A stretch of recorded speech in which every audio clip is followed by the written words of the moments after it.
Ito ang video ng pagbomba ng tubig ng Chinese Coast Guard noong December 12 sa mga Pilipinong mangingisda sa Skoda Shoal. Sa isa pang larawan, makikita ang Chinese Coast Guard personnel na may dalang karit at akmang puputuli ng angkla ng bangka ng mga mangingisda. Sabi ng tagapagsalita ng Chinese Foreign Ministry na si Guo Jiakun, ang insidente sa Sabina Shoal o tinatawag nilang Shanbinjiao ay isang organisado at planadong hakbang upang magsagawa ng provokasyon at lumikha ng kaguluhan. Paulit-ulit din umanong nagsagawa ng dangerous maneuver ang mga bangka ng mangingisda laban sa mga barko ng China at tinakot ang mga Chinese Coast Guard sa pamamagitan ng kutsilyo. Buwelta ni Commodore J. Tariela, tagapagsalita ng Philippine Coast Guard sa issue ng West Philippine Sea. Salungat sa lohika ang pahayag ng China na ang mga bangkang pangisda na gawa sa kahoy ay organisado at magsisimula ng gulo laban sa mas malalaki at armadong mga barko ng China.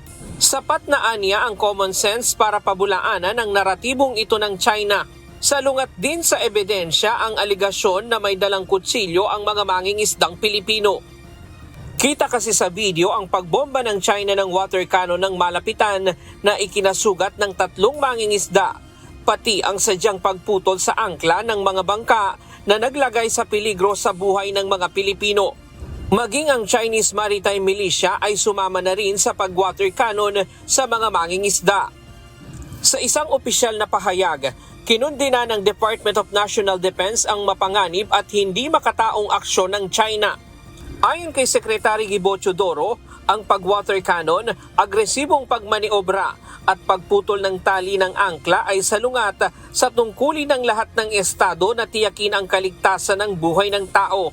Kaninang umaga, nagprotesta sa harapan ng Chinese Embassy ang Filipino Do Not Yield Movement.